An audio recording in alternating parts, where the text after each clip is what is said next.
What's up, guys? This is Crypto with James talking to you today about some crypto news. There's some good rumors swirling around about Apple, and while I don't like Apple products in general, that's definitely bullish because it's to do with crypto, obviously. And the gains made for the last few days for Bitcoin have been negated somewhat from yesterday's daily close, and I'll talk about why that's happened as well. Before I do, as always, I update the spreadsheet. Just the first 26 coins I spoke about on the channel, the first 26 coins I held. Had you invested $100 to each of these when I released videos about them, and you were still holding that crypto, you'd be in profit for a little over $50,000. This is not what I hold anymore. If you want to see the cryptos I hold, come check out Copy My Cryptos, where I share every coin I buy, every coin I sell, how I'm preparing my portfolio in the markets, and my perception of what the market's doing at any given time.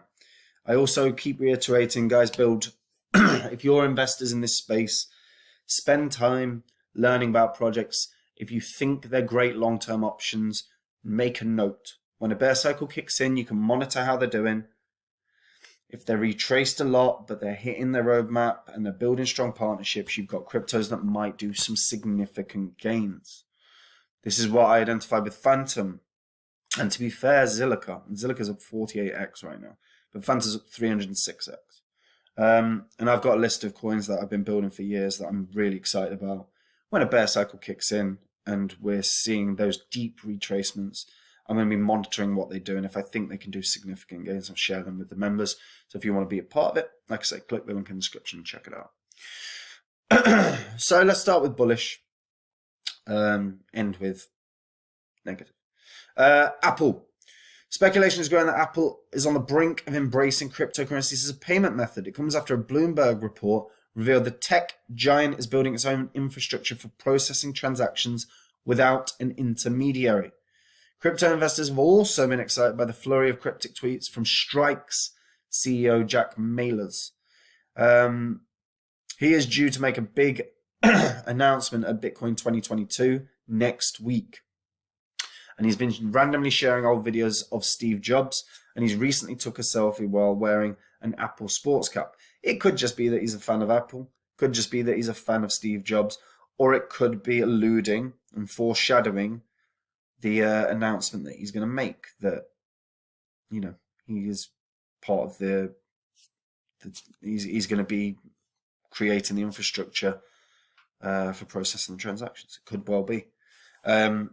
Bitcoin 2022 is next week, and if that sort of announcement comes out that Apple are in on crypto, we talk about a catalyst for the market.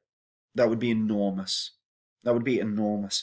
You would have retail investors FOMOing in. You'd have institutions FOMOing in. So this is one that anyone that is unfamiliar, look up Bitcoin 2022 and look at when the announcements are set to be made, or when the speeches are meant to be given, because that's going to be big.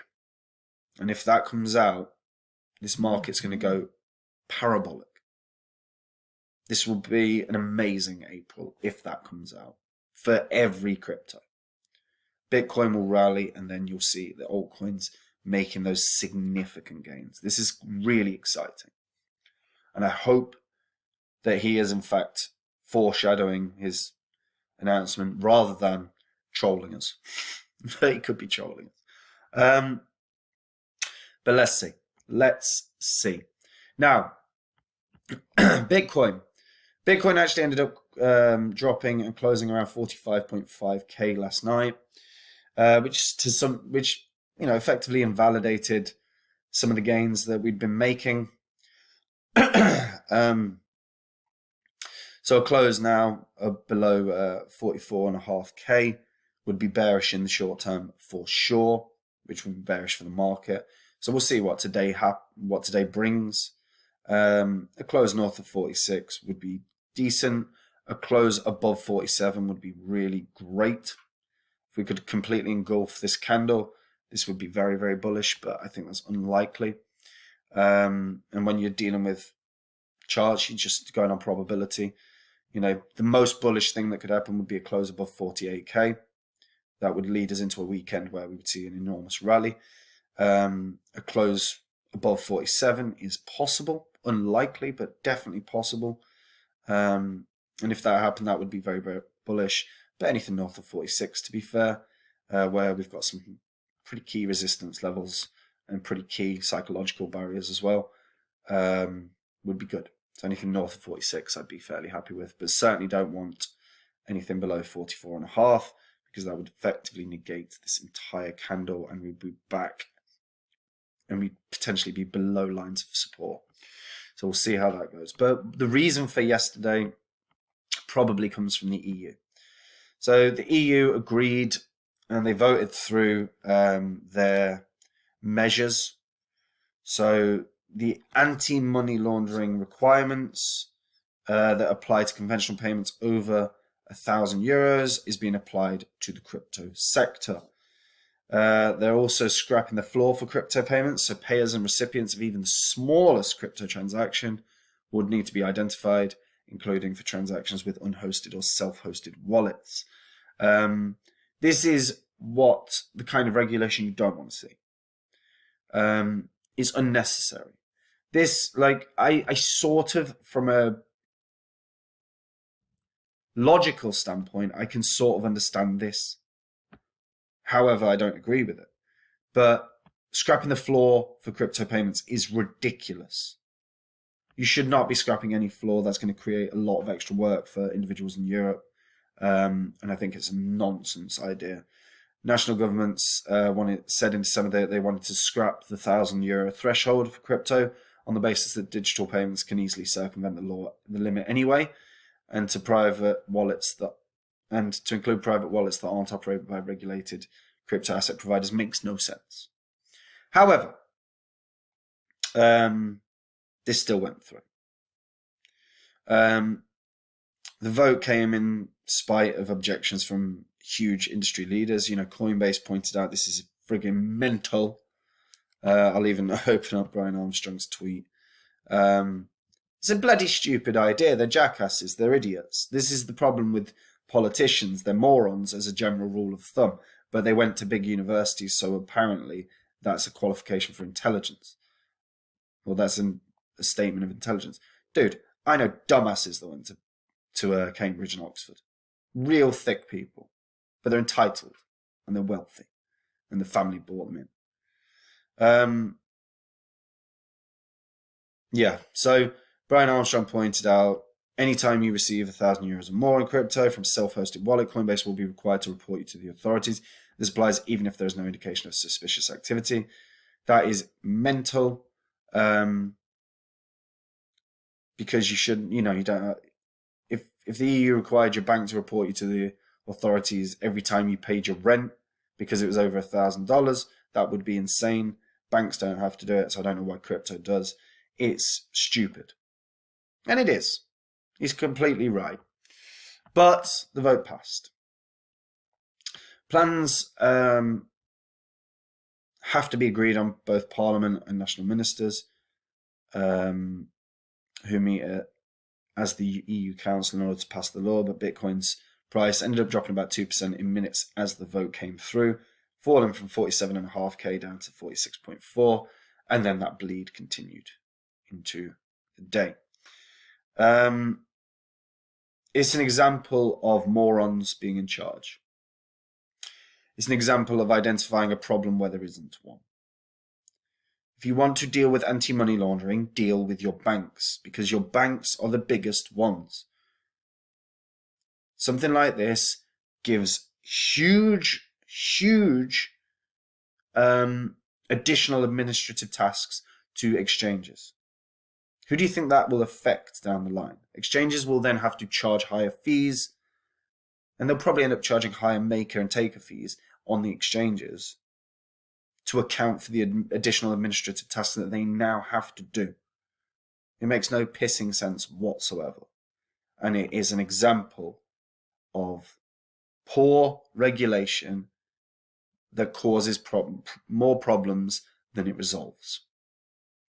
And what else can you say? Jackasses. Absolute morons. But it's done now.